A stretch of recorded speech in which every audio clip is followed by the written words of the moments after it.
오늘 저희들이 살펴볼 본문은 바울의 기도 마지막입니다. 에베소서 3장 21절 말씀입니다. 에베소서 3장 21절 하나님 말씀입니다. 교회 안에서와 그리스도 예수 안에서 영광이 되도록 영원무궁하기를 원하노라. 아멘. 우리는 이제 바울의 기도를 끝마치게 되었습니다. 바울은 하나님께 영광을 돌리는 것으로 기도를 마칩니다.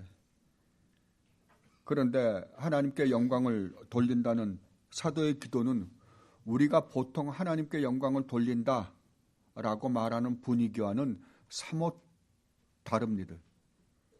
왜냐하면 바울은 지금 주체할 수 없는 감격 속에서 하나님께 영광을 돌린다고 말씀하고 있기 때문입니다. 그것을 우리는 지난주 우리가 살펴본 20절을 통하여 조금 살펴보았습니다.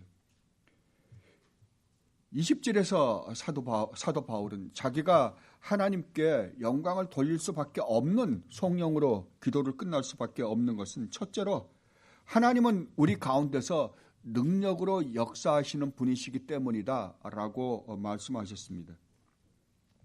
사도 바울의 마음속에 항상 간직하고 있는 하나님은 자기의 친아버지가 되실 뿐만 아니라 자기로부터 한순간도 눈을 돌리지 않으시고 자기를 하나님의 그 무한하신 능력으로 지키시고 인도하시고 보호하시는 전능한 하나님이심을 사도 바울은 분명히 아셨습니다. 그런데 이 하나님은 자기뿐만 아니라 교회까지 하나님이 똑같은 능력으로 지키시고 인도하고 보호하신다는 사실을 알았습니다. 그러니까 사도 바울은 하나님께 영광을 돌리지 않을 수가 없었습니다. 그리고 사도는 두 번째로 하나님께서는 우리가 구하거나 생각하는 것보다 항상 더 좋은 것으로 풍성히 주시는 분이시다 라는 것을 사도 바울은 너무나 뼛속 깊은 곳에까지 깨달았던 것입니다. 우리는 얼마나 하나님을 오해하고 있는지 모릅니다. 우리는 보통 하나님을 어떻게 생각하냐 그러면 구약의 이스라엘 백성들도 똑같았습니다. 하나님이 인색하신 분이라고 자꾸만 생각합니다. 왜 그러냐 그러면 우리가 구하는 것을 잘 안 주시기 때문입니다. 그런데 사도 바울은 절대 그렇지 않다고 말씀을 하십니다. 하나님은 절대로 인색하지 않으실 뿐만 아니라 하나님은 어떻다고요? 우리가 구하는 것보다 우리가 생각하는 것보다 우리가 마음으로 생각하는 것보다 항상 더 좋은 것으로 최선의 것으로 풍성하게 주시는 분이시다라고 지금 말씀하고 계십니다. 아니 자기의 전 인생을 통해서 볼 때에도 하나님은 자기에게 부족하게 해준 것이 아무것도 없었다라고 사도는 말씀하고 계십니다. 여러분 한번 가만히 생각해 보십시오. 바울의 생애를 가만히 생각해 보면 정말 그렇습니까?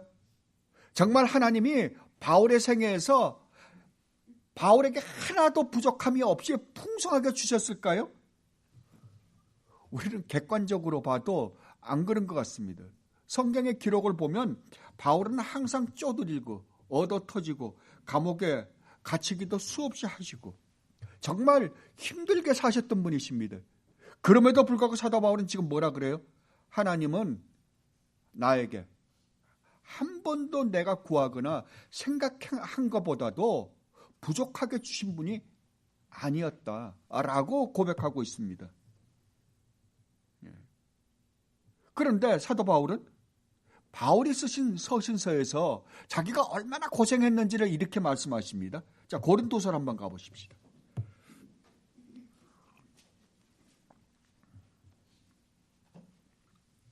고린도서 11장입니다. 11장 23절로 27절 말씀입니다.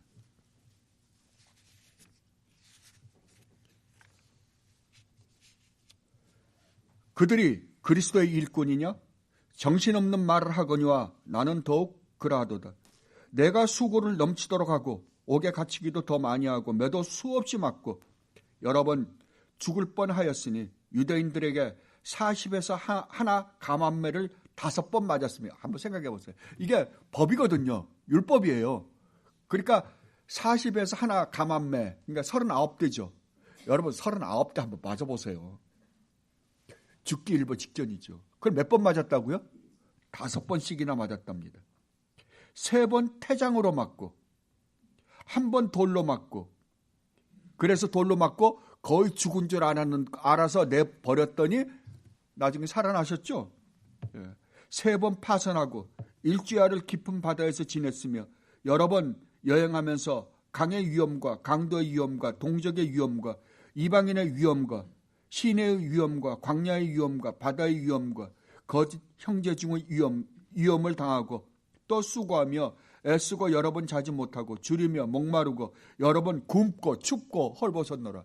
여러분, 이게 지금 사도 바울이 하나님은 나에게 한 번도 내가 구하거나 생각하는 것보다도 부족하게 주신 분이 아니셨다라고 고백할 수 있는 상황입니까?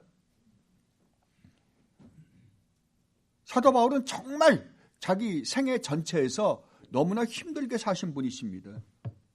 거의 자기가 사역하는 동안 아마 모르긴 해도 한 3분의 1은, 사역의 3분의 1 이상은 감옥에서 살으셨을 것입니다.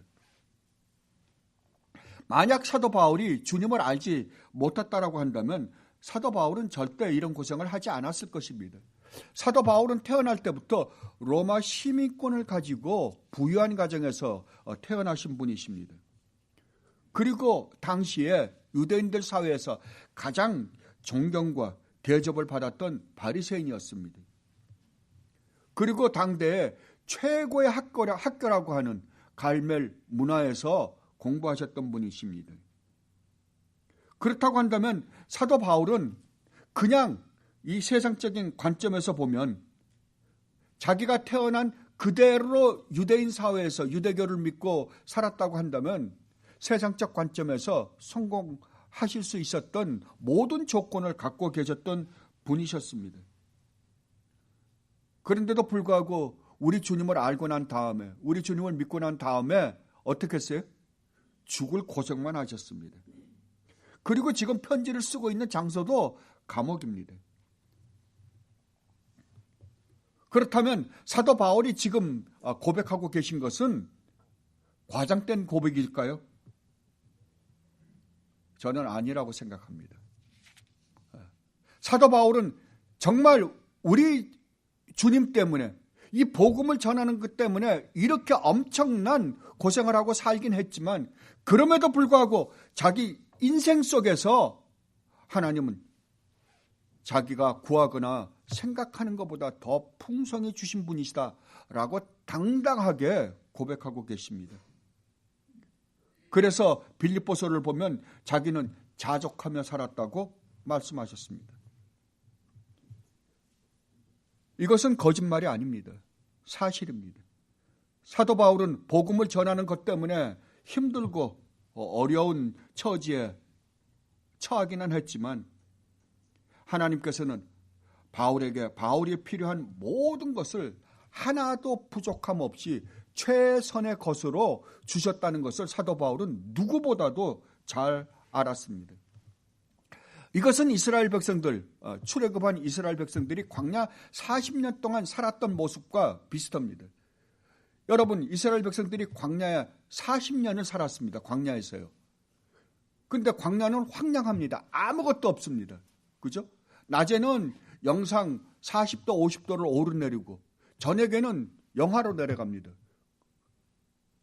그래서 하나님은 낮에는 구름 기둥으로 이스라엘 백성들을 보호하시고 저녁에는 불 기둥으로 보호하셨다고 말씀을 하십니다. 그런데 그들이 광야에서 할 것이 있었어요? 아무것도 없었습니다. 농사를 지을 수도 없었고 아무것도 없는 황량한 광야였습니다.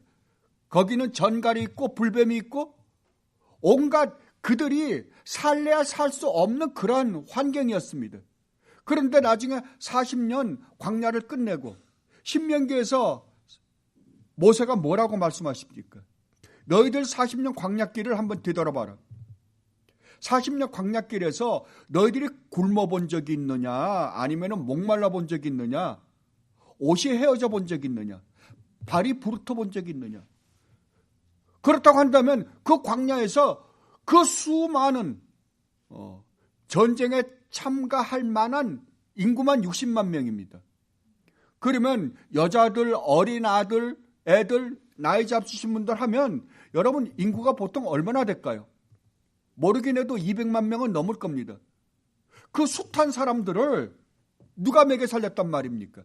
누가 입히고 마실 것을 주었어요? 하나님이십니다. 만나를 주시고 메추라기를 주시고 그 다음에 반석에서 물을 내시고 그들에게 입힐 것을 주시고 발이 부르트지 않게 해주셨다고 분명히 성경은 이야기하고 있습니다. 그들은 아무것도 할 수 없는 처지에 있었지만 그렇습니다. 여러분들도 그럴지도 모릅니다. 여러분들도 어떤 때는 정말 내가 황량한 광야에 나와 있는 듯한 느낌을 느낄지도 모릅니다. 그러나 여러분들이 분명히 아셔야 될 것은 여러분을 지금 지키고 인도하고 보호하고 계신 분이 누구시라고요? 예, 하나님이십니다. 그 하나님이 여러분을 자녀 삼아서 아들로 딸들로 삼아서 영원히 영광스러운 하나님 나라에서 살고 싶어서 여러분과 함께 지금 광야길을 걸어가고 계시는 것입니다. 그런데 이런 고백은 바울만이 하지 않았습니다. 우리 주님도 바울처럼 이렇게 하나님에 대해서 묘사하셨습니다. 마태복음입니다. 마태복음 6장입니다. 6장 24절로 34절 말씀입니다.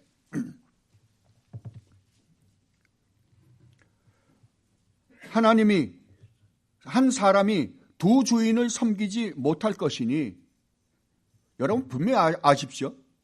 여러분들이 정말 참 성도들이라고 한다면 여러분들은 절대 두 주인을 섬길 수 없으신 분들입니다. 그런데 그 두 주인이 누군지를 정확하게 주님이 설명해 주십니다. 혹 이를 미워하고 저를 사랑하거나 혹 이를 중히 여기고 저를 경히 여김이라. 여러분 여기서 분명히 알아두십시오. 이 세상에는 두 주인이 있습니다. 두 주인이 있는데 여러분들이 이 주인을 섬기면 이 주인은 반드시 버리게 되어 있습니다. 또 이 주인을 섬기면 또 이쪽 주인을 버리게 되어 있습니다. 우리는 두 주인을 그럴듯하게 갖고 갈 수 있는 자들이 아닙니다. 두 주인을 함께 갖고 가는 자들을 뭐라 그래요? 우상을 숭배하는 자다라고 성경은 이야기합니다. 그런데 두 주인이 누구냐라고 할 때 주님이 이렇게 말씀하십니다. 너희가 하나님과 재물을 겸하여 섬기지 못하느니라. 그러니까 두 주인은 누구예요? 하나님 아니면 재물이에요. 다른 말로 하면 하나님과 만몬신입니다. 하나님과 바알입니다. 두 신은 절대 함께 섬길 수가 없다라고 합니다. 하나님을 섬기면 여러분들은 만몬신을 반드시 버려야 될 거고 만몬신을 섬기면 여러분들 하나님을 버려야 됩니다. 둘을 같이 섬기는 걸 뭐라 그래요? 우상숭배다라고 하는 거예요. 그건 하나님을 섬기는 게 아니다라고 이야기합니다. 그러므로 내가 너희에게 이르노니 목숨을 위하여 무엇을 먹을까 무엇을 마실까 몸을 위하여 무엇을 입을까 염려하지 말라. 목숨이 음식보다 중하지 아니하며 몸이 의복보다 중하지 아니하냐. 공중의 새를 보라. 심지도 않고 거두지도 않고 창고에 모아들이지도 아니하되 너희 하늘 아버지께서 기르시나니. 자, 그러한 이 공중에 나는 새나 들에 있는 백합화나 이러한 들풀에게는 하나님이 누구예요? 하나님이세요. 창조주세요. 그러나 우리에게는 누가 된다고요? 아버지라고요. 다르다고요. 그런데 세상에 있는 새나 그런 들풀도 하나님께서 먹여 살리신다는 거예요. 그런데 그렇다고 한다면 너희의 아버지가 되는데 너희에게는 아버지가 되는데 하나님이 너희를 어떻게 할까? 굶기시겠느냐? 목마르게 하시겠느냐? 입을 옷을 안 해주시겠느냐? 이 말이잖아요 지금. 그죠? 너희 하늘 아버지께서 기르시나니 너희는 이것들보다 귀하지 아니하냐. 너희 중에 누가 염려함으로 그 키를 한 자라도 더할 수 있겠느냐. 또 너희가 어찌 의복을 위하여 염려하느냐. 들의 백합화가 어떻게 자라는가 생각하여 보라. 수고도 아니하고 길쌈도 아니하느니라. 그러나 내가 너희에게 말하노니 솔로몬의 모든 영광으로도 입은 것이 이 꽃 하나만 갖지 못하였느니라. 오늘 있다가 내일 아궁이에 던지우는 들풀도 하나님이 이렇게 입히시거든. 그러니까 그들에게는 하나님이에요. 하물며 너희일까 보냐. 그들을 입히는데 하나님께서 이렇게까지 입히신다고 한다면, 이렇게까지 그들에게 생명을 주신다고 한다면 하물며 너희들을 하나님이 굶기시고 너희들을 힘들게 하겠느냐. 믿음이 작은 자들아. 여기서 믿음이 작은 자들이라는 건 밥통들아 이 말이에요. 그렇잖아요. 그러므로 염려하여 이르기를 무엇을 먹을까, 무엇을 마실까, 무엇을 입을까 하지 말라. 이는 다 누가 구하는 것이라? 예, 하나님을 모르는 자들이 구하는 것이라. 다 이방인들이 구하는 것이라. 너희 하늘 아버지께서 이 모든 것이 너희에게 있어야 할 줄을 아시느니라. 그런즉 너희는 먼저 그의 나라와 그의 의를 구하라. 그리하면 이 모든 것을 너희에게 더하시리라. 그러므로 내일을 위하여 염려하지 말라. 내일 일은 내일이 염려할 것이요 한날의 괴로움은 그날로 족하니라. 아멘. 그러니까 우리가 이 세상을 살아가는데 무엇을 목적으로 살아가야 하는지에 대해서 뚜렷하게 가르쳐 주시는 거예요. 예. 우리 주님은 너희가 먹을 것과 입을 것과 마실 것을 절대로 염려하지 말라고 합니다. 왜냐하면 하나님께서 이러한 것이, 하나님께서 너희들을 이 세상에 두신 이상 이 세상에서 너희들이 살아가는데 필요한 것이 무엇인지를 하나님은 이미 다 아시기 때문이라고 말씀하십니다. 그렇다면 우리는 하나님께서, 우리 주님께서 이렇게까지 말씀하시는데도 불구하고 왜 우리는 항상 부족하게 주신다고 생각할까요? 왜 그럴까요? 왜냐하면 우리가 구하는 것과 하나님이 주시고자 하는 것과의 차이 때문입니다. 다른 말로 하면 우리가 이 세상을 살아가는 목적과 하나님이 우리를 구원하신 목적이 다르기 때문이에요. 우리가 이 세상을 살아가는 목적이 뭐예요? 우리는 어떻게 하면 이 세상에서 문제없이 편안하고 행복하게 살까? 이것이 목적이죠. 그런데 하나님이 우리를 구원하신 구원의 목적은 뭐예요? 예, 어떻게 해서든지 사람 만드는 거예요. 어떻게 해서든지 하나님의 거룩하신 자녀다운 자녀로 만들어서 거룩한 하나님 나라에 데려다가 그 영광 가운데 살게 하는 게 하나님이 우리를 구원하신 목적이에요. 그러니까 이 충돌 때문에 우리가 이 세상을 살아가는 목적과 하나님이 우리를 구원하신 목적이 서로 충돌하기 때문에, 우리가 하나님이 구원하신 그 목적대로 살지 않기 때문에 우리는 적지 않게 힘들기도 하고 실망하기도 하는 것입니다. 그렇다면 우리가 어떻게 사도 바울처럼 이러한 고백을 할 수 있을까요? 예, 여러분들이 하나님이 우리를 구원하신 그 목적대로 순종하며 살 때에 우리는 사도 바울이 고백한 것처럼 고백할 수 있을 것입니다. 그래서 우리 주님도 너희는 먼저 하나님의 나라와 하나님의 의를 구하라. 하나님의 다스리심과 하나님과 올바른 관계를 가지고 사는 것을 목적으로 해서 살아라. 그래야만 어떻다고요? 그래야만 너희들이 이 세상에서 먹고 마시고 입고 하는 문제에 대해서 걱정하지 않을 것이다.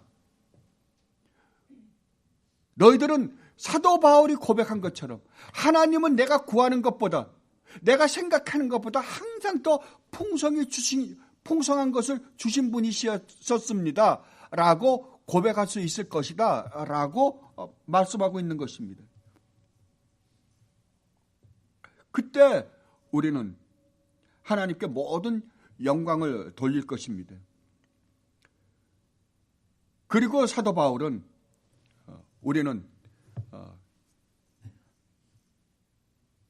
하나님의 영광이 교회 안에서와 그리스도 예수 안에서 영원 무궁하기를 원한다라고 말씀하십니다. 이 의미에 대해서 우리가 이제 살펴볼 텐데, 제가 여기서 조금 원래는 사도 바울이 말씀하신 말씀의 순서대로 살펴봐야 할 텐데, 제가 조금 순서를 바꾸려고 해요. 분명히 성경에는 교회 안에서 그리고 그리스도 예수 안에서 하나님이 영원 무궁하도록 영광을 받으시기를 원한다라고 하는데, 저는 그리스도 예수 안에서 영광을 받으신다는 말을 먼저 살펴보려고 합니다. 왜냐하면 이렇게 살펴보는 것이 제가 여러분들에게 설명하기가 조금 더 쉽고 그래야지 실천적인 의미에서 더 쉽게 여러분들에게 설명할 수 있을 것 같아서 그렇습니다. 그러면 먼저 그리스도 예수 안에서 영원 무궁토록 하나님이 영광을 받으시옵소서라고 말씀하신 말씀부터 살펴보도록 하겠습니다. 여기서 그리스도 예수 안에서라는 말은 그리스도 예수를 통하여라는 의미입니다. 그렇다면 그리스도 예수 안에서 영원 무궁토록 영광을 받으시옵소서라는 말의 의미는 그리스도 예수를 통하여 영원 무궁토록 영광을 받으시옵소서라는 의미와 같습니다. 그렇다면 이 말씀 속에 예수 그리스도를 통하여 영원 무궁토록 영광을 받기를 원합니다라는 말의 의미가 무엇인가? 거기에 함축되어 있는 의미가 무엇인가? 이것에 대해서 우리 주님께서 아주 좋은 힌트를 우리에게 주셨습니다. 그것이 어딘가 하니 요한복음 17장 4절입니다. 17장 4절에서 우리 주님께서 이렇게 말씀하십니다. 여러분들이 아시다시피 요한복음 17장은 우리 주님께서 마지막 우리를 위하여 중보 기도를 하시는 곳입니다. 거기 4절에서 이렇게 말씀하십니다. 아버지께서 내게 하라고 주신 일을 내가 이루어 아버지를 이 세상에서 영화롭게 하셨사오니. 뭐라고요? 주님은 아버지께서 우리 주님에게, 우리 주님 보고 세상에 내려가시라고 할 때 아버지께서 우리 주님에게 맡기신 일이 있었답니다. 그런데 우리 주님께서 그 일을 모두 이루시고 어떻게 했다고요? 아버지를 영화롭게 했다고 지금 증언하십니다. 그렇다고 한다면 우리 주님께서 이 땅에 인간의 몸을 입고 내려오셔서 하신 모든 일이 누가 맡기신 일이에요? 아버지 하나님이 맡기신 일이요? 그 일이 결국은 누구를 영화롭게 한 일이냐 그러면은 아버지 하나님을 영화롭게 한 일이라고 지금 주님은 말씀하고 있는 것입니다. 그렇다고 한다면 우리 주님이 이 땅에 오셔서 하신 일이 무엇입니까? 그것을 기록한 것이 사복음서죠. 그렇다면 우리 주님이 이 세상에 오셔서 하신 일과 지금도 살아 계셔서 우리를 위하여 하시고 계시는 일과 그리고 장차 오셔서 하실 일을 우리가 살펴보면 무엇이 우리 주님을 통하여 하나님을 영화롭게 하는지에 대해서 우리는 알 수 있을 것입니다. 자, 여러분들은 이미 예수님이 하나님이시라고 고백을 합니다. 그죠? 하나님이 어떤 분이세요? 우주 만물을 창조하신 창조주 하나님이십니다. 그죠? 그런데 그 창조주 하나님이 우주 만물을 창조하신 여호와, 창조주가 되시는 여호와 하나님이 이 땅에 어떻게 했어요? 인간의 몸을 입고 오셨습니다. 여러분, 정말로 여러분들은 이것을 묵상하고 또 묵상하고 여러분들 생각해 보셔야 합니다. 하나님이신 그분이 어떻게 해요? 누구를요? 죄악 가운데 살고 있는 하나님을 배반하고 하나님께 불순종하고 하나님을 떠나 영원히 멸망을 자초한 하나님 자신에게 온갖 모욕과 멸시와 모멸감을 준 그 인간을 위해서 인간의 몸을 입고 오셨다니까요. 이게 가능합니까? 아닙니다. 절대 불가능입니다. 어저번에 누구랑 이야기를 하다가 그분이 그렇게 말씀하시더라고요. J.I. 패커 책을 읽는데 J.I. 패커가 그런 말씀을 하셨다고요. 예. 우리가 하나님의 이 성육신, 인간의 몸을 입고 오신 이 은혜가 얼마나 놀라운지 모르면 우리는 복음을 올바로 이해할 수 없다고요. 예. 여러분이 정말 하나님이 우주 만물을 창조하신 하나님이 피조물인 우리, 아니 더 나아가서 피조물 정도가 아니라 이제는 하나님의 말씀에 거역해서 하나님께 온갖 죄를 다 지은 우리 같은 것을 구원하기 위하여 이 땅에 인간의 몸을 입고 내려오셨어요. 이것을 여러분들은 묵상하고 또 묵상하세요. 그때 여러분들은 정말 하나님이 우리를 얼마나 사랑하시는지 여러분들 조금은 맛볼 수 있을 것입니다. 이것이 하나님께 영광이었다라고 말씀하십니다. 그리고 주님이 오셔서 어떻게 했어요? 주님은 하나님 말씀에 온전히 순종하셨습니다. 하나님은 온전히 거룩한 삶을 사셨습니다. 그리고 선지자로서 하나님 나라의 복음을 우리에게 전해주셨습니다. 그리고 가난하고 불쌍하고 이 사회에서 죄인이라고 손가락질 받고 그 창녀들이라고 버림받고 소외된 사람들의 편을 드시고 그들을 구원하셨습니다. 그리고 죄의 결과로 귀신 들려 고통받고 온갖 병으로 고통받고 있는 사람들을 그 병으로부터 주님은 자비를 베푸시어 구원해 주셨던 것입니다. 그리고 나중에는 우리의 대제사장이 되셔서 당신 몸을 스스로 제물로 삼으셔서 십자가에서 매달려 죽고 그리고 장사되셨습니다. 그리하여 우리의 모든 문제를 해결해 주시고 3일 만에 부활하심으로 말미암아 우리로 하여금 하나님 앞에 너희는 한 번도 죄를 지은 적이 없는 것 같은, 죄를 지은 적이 없는 사람인 것처럼 인정받게 하시고 의롭다함을 얻게 하시어 우리를 구원하셨습니다. 하나님과 화해시키셨습니다. 여러분 한번 생각해 보세요. 정말 여러분들이 이 사실을 진실되게 믿으시는 분들이라고 한다면 주님이 우리를 위해서 하실 일이 무엇이 더 있겠어요? 우리 주님이 우리를 위해서 우리에게 아끼실 게 뭐 있겠냐고요. 우주 만물을 창조하신 전능하신 하나님이십니다. 그 하나님이 우리 같은 걸 구원하겠다라고 인간의 몸을 입고 오셔서 이렇게까지 하셨는데 지금 우리를 위해서 아낄 게 뭐가 있겠느냐고요. 그리고 이제는 승천하셔서 하늘에 오르셔서 하나님 우편에서 만왕의 왕으로 앉아 계시잖아요. 만왕의 왕으로서 이 우주를 다스리시면서 우리를 일일이 다 보고 계십니다. 그죠? 여러분을 위하여, 우리를 위하여 그 엄청난 희생을 치르시고 지금 우리를 지키시고 인도하고 보호하십니다. 그러면은 우리 주님의 인도하심을 거슬려서 우리를 힘들게 하고 해방할 게 있을까요?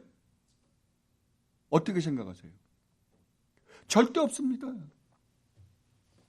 그리고 지금 우리를 위해서 하늘에서 하나님 우편에서 중보 기도까지 해주고 계시는 분이시잖아요. 그렇다면 그럼에도 불구하고 우리 인생 가운데에서 그 어떠한 어려운 일들을 우리가 겪는다라고 한다면 그 일은 우리 주님이 모르고 우리에게 겪게 하시는 것은 절대 아닐 거잖아요. 절대 아닙니다. 그렇다고 한다면 하나님은 우리에게 그러한 어려운 환경을 주셔서 어려운 일을 겪게 하시는 일은 그걸 통해서 분명히 뭔가 우리에게 유익을 주시고자 하시는 것이 있기 때문에 주시는 거예요. 안 그래요? 정말 우리가 이 하나님과 이 하나님이 이 땅에 오셔서 우리를 위하여 하신 일을 우리가 온전히 이해하고 그것을 정말 마음속 깊은 곳에서부터 진실되게 받아들이기만 한다고 한다면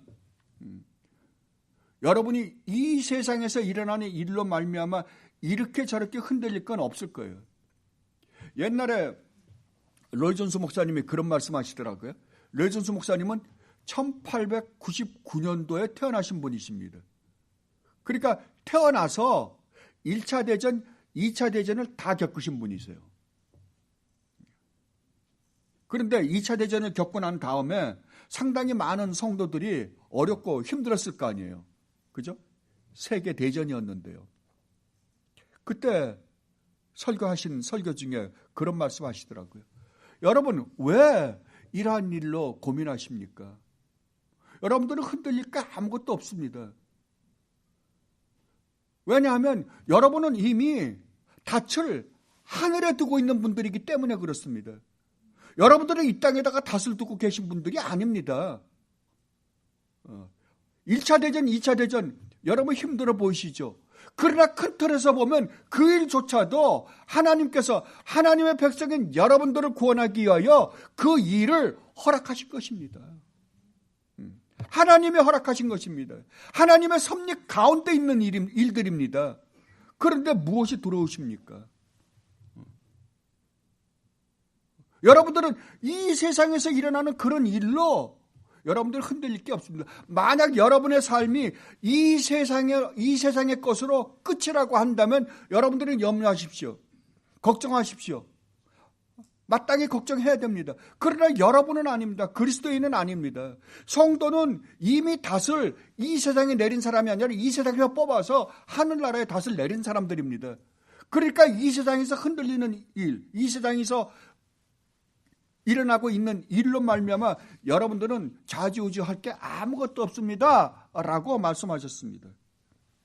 여러분은 어떻습니까? 여러분이 왜 흔들리십니까? 왜 이 세상의 것으로 흔들려요? 왜냐하면 여러분이 이 세상의 것에다가 닻을 내리려고 자꾸만 하니까 힘든 거예요. 그러나 여러분이 이 세상의 것으로 닻을 내리지 않고 하나님 나라의 것으로 닻을 내리려고 하면, 하나님의 나라에다가 닻을 내리면 여러분들을 흔들 게 뭐가 있어요? 어차피 여기에는 닻이 없는 걸요. 그래서 사도 바울이 골로새서 3장에서 분명히 그렇게 말씀하시잖아요. 너희가 정말 그리스도와 함께 죽고 그리스도와 함께 사는 사람들이라고 한다면 뭐라고요? 땅의 것을 보지 말라고요. 땅의 것에 너희의 소망을 두지 말라고요. 어디에 소망을 두라고요? 하늘의 것에, 위의 것에 소망을 두고 살아라고요. 그럼에도 불구하고 우리가 끊임없이 이 세상의 것에 소망을 두고 살려고 하기 때문에 여러분들이 힘든 것입니다. 그리고 우리 주님께서는 성령 하나님을 보내주셔서 우리와 함께 살게 하셨잖아요. 여러분들이 힘들면 누가 같이 함께 힘듭니까? 주님이요. 여러분들이 받는 고통을 우리 주님이 그대로 같이 받으십니다. 여러분들은 정말 주님이 여러분과 함께 살고 계신다는 건 믿으시는 분들이죠. 그죠? 여러분 안에 성령이 계신다는 건 믿으시는 분들이잖아요. 하나님이 여러분과 함께 계시잖아요. 분명히 우리 주님은 우리에게 약속하셨습니다. 나는 임마누엘 하나님이라고요. 내가 이 세상 끝날까지 결단코 너희를 떠나지 않고 너희와 함께 있겠다고요. 내가 너희를 하나님 나라에 인도할 때까지, 하나님 나라 데려갈 때까지 너희 곁에서 한 발자국도 떨어지지 않고 너희와 함께 살겠다라고 약속하셨습니다. 그렇다고 한다면 우리가 이 세상에서 겪는 모든 괴로움을, 모든 일은 누가 함께 겪으시는 거예요? 우리 주님이 함께 겪고 계시는 거예요. 그렇다면 우리가 무엇을 걱정할 게 있겠어요?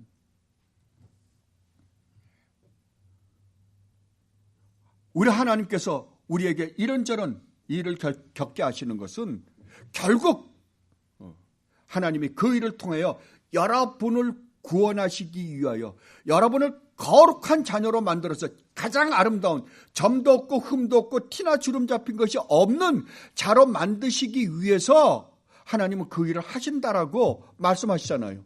자, 여러분들이 이미 살펴본 에베소서 1장에서 그렇게 말하고 있습니다. 자, 에베소서 1장을 한번 가보십시다.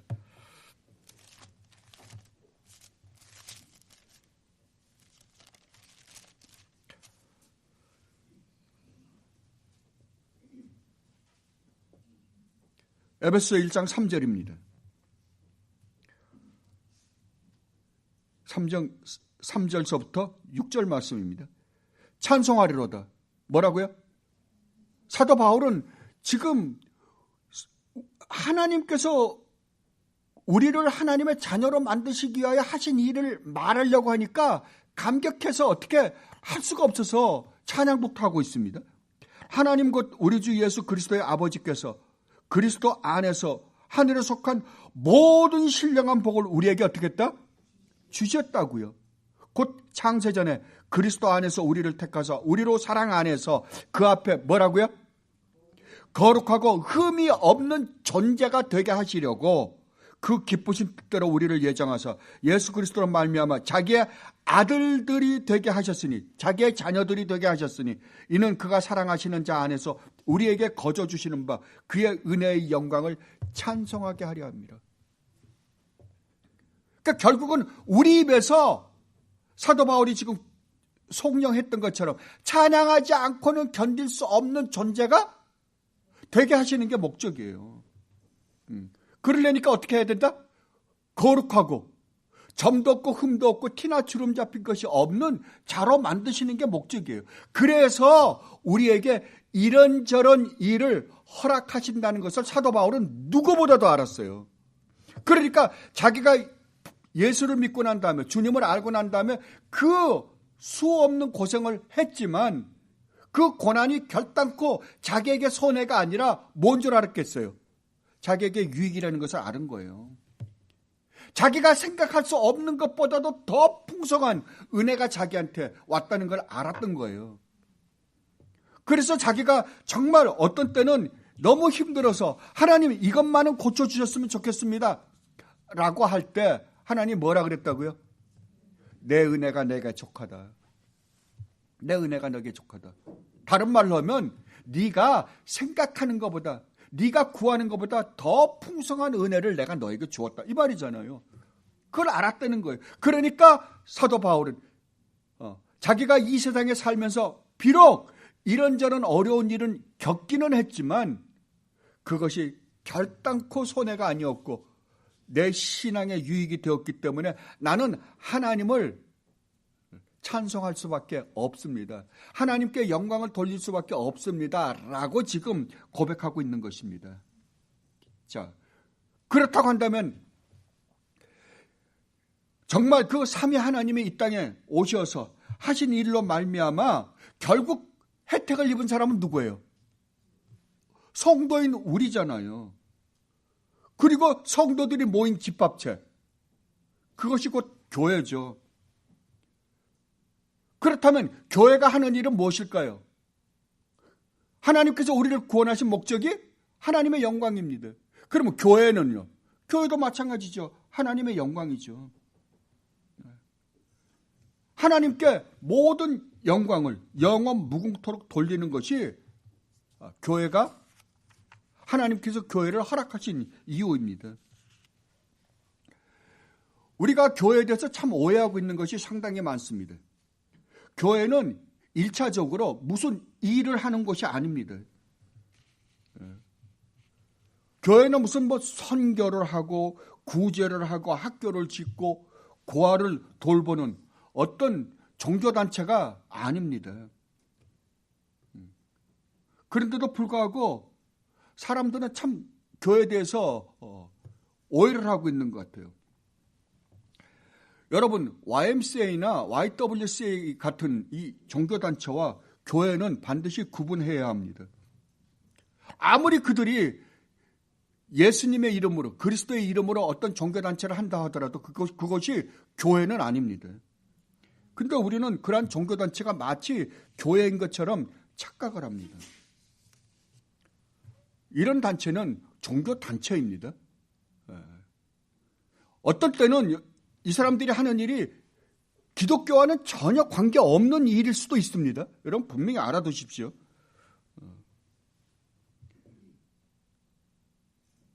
교회가 참된 교회라고 한다면 이런 일들을 합니다. 교회 안에는 그런 일들을 하게 되어 있습니다. 그러나 하나님께서 교회를 세우신 1차적인 목적은 아니라는 말입니다. 오늘날에는 특히 선교가 교회의 무슨 지상 목적이 되어버리고 말았습니다. 그래서 교회가 선교만 하면 그 사람들의 삶이 어떠하든지 그 교회가 어떠한 교회든지 상관없이 선교만 한다 그러면은 그 선교하는 교회가 무슨 뭐 대단한 교회처럼 과장된 뭐 교회들이 되어버리고 말았습니다. 아닙니다. 교회는 반드시 어떤 종교적인 행사를 하게 되어 있습니다. 기도도 하고 예배도 하고. 그러나 하나님이 교회를 세우신 1차적인 목적은 분명히 아닙니다. 1차적인 목적은 항상 하나님의 영광입니다.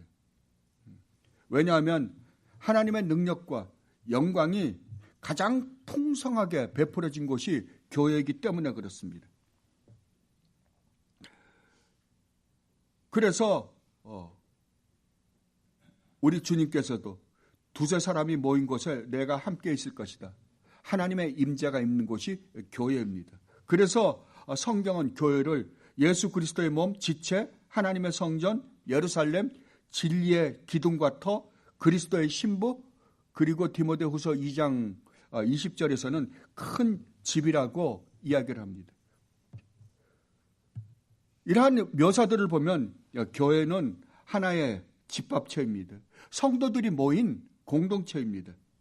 자, 그래서 에베소서 4장에서는 교회는 그러니까 하나의 공동체라고 설명을 하고 있습니다. 자, 에베소서 4장으로 한번 가보십시다.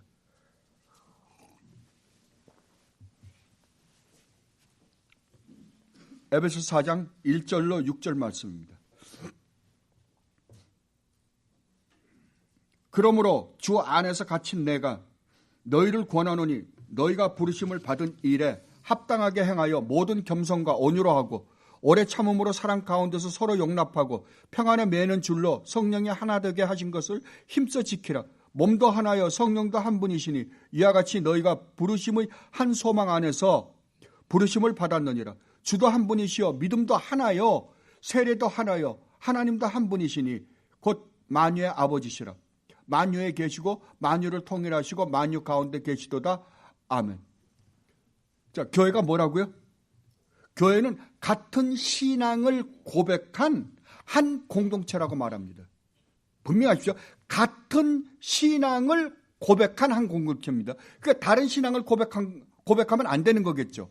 그렇죠. 그래서 교회 멤버를 받을 때 같은 신앙을 추구하고 있는지 아닌지를 서로 갈라보는 거예요. 그래서 만약에 같은 신앙이 아니라면 우리는 한 공동체로 여길 수가 없는 것입니다. 자, 그렇다고 한다면 여러분들은 같은 신앙, 그래서 우리가 사도신경을 고백했잖아요, 같이. 자, 같은 신앙을 고백한 한 공동체라고 한다면 여러분들은 여러분 서로에게 어떻게 대해야 될까요?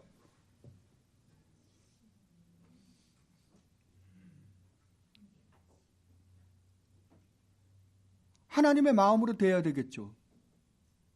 그렇죠? 그렇다면 교회가 어떻게 하면 하나님께 영광을 돌릴 수 있을까요? 하나님의 영광을 드러낼 수 있을까요? 어떤 부분에서는 선교를 통해서 하나님의 영광을 드러내기도 할 것입니다. 그러나 선교는 위험하기도 합니다. 올바른 선교가 아니라면 하나님의 영광을 드러내기보다는 하나님의 영광을 더럽혀 드리는 짓도 할 수 있습니다. 그죠? 그렇다고 한다면 이 선교가 하나님의 영광만을 드러내는 것은 아닙니다. 그래서 제가 1차적인 목적이 아니라고 하는 것입니다. 그렇다고 한다면 정말 하나님의 영광을 끝없이 드릴 수 있는 것은 무엇일까요? 예, 하나님의 거룩하신 성품을 드러내는 거예요. 하나님의 거룩하시고 아름다운 성품을 드러내는 교회여야만 합니다. 그렇죠? 즉 하나님의 거룩하심, 의로우심, 선하심, 사랑, 자비, 긍휼, 은혜 등이 나타날 때에 하나님의 영광이 드러날 거예요. 하나님이 영화롭게 될 거라고요. 이 하나님의 이 아름다운 성품들, 거룩하심이나 의로우심이나 선하심이나 하나님의 사랑이나 자비나 긍휼이나 은혜가 드러날 때에는 절대로 하나님을 모독하거나 멸시할 수가 없습니다. 하나님의 영광을 더럽혀 드릴 수가 없습니다. 왜냐하면 이것은 성령의 열매이기 때문에 그렇습니다. 이게 하나님의 우리를 구원하신 구원의 목적이잖아요. 사도 바울이 분명히 말씀하시잖아요. 하나님이 우리를 구원하신 구원의 목적이 뭐라고요? 우리의 거룩이라고요. 그렇다고 한다면 여러분 개개인이 하나님의 거룩하신 성품을 드러낼 때 여러분을 통하여 하나님이 영광을 받으실 뿐만 아니라 이 교회가 어떤 일을 하는 것이 아니라 하나님의 그 거룩하시고 의로우시고 선하신 성품이 드러날 때에 이 교회를 통하여 하나님은 영광을 받으십니다. 이 교회가 아무리 올바른 교리를 전하고 아무리 선교를 엄청나게 한다 하더라도 이 교회가 하나님의 거룩하심이 드러나지 않는 이상 이 교회는 병드는 교회입니다. 그 교회는 하나님을 모독하고 멸시하고 무시하는 교회가 될 것입니다. 제가 이 자리를 빌어서 여러분들에게 한 가지만 말씀드리겠습니다. 여러분은 제발 법을 들이미지 마십시오. 법은 여러분에게만 채찍질하십시오. 법으로 여러분 자신을 채찍질하는 데 사용하십시오. 그러나 여러분들이 다른 사람들에게는 반드시 하나님의 성품들을 드러내십시오. 거룩과 의와 선과 하나님의 사랑과 자비하심과 긍휼하심과 은혜만 베푸십시오. 이때 하나님은 이 교회를 통하여 영광 받으실 뿐만 아니라 이 교회는 정말 하나님이 기뻐하시는 교회가 될 것입니다.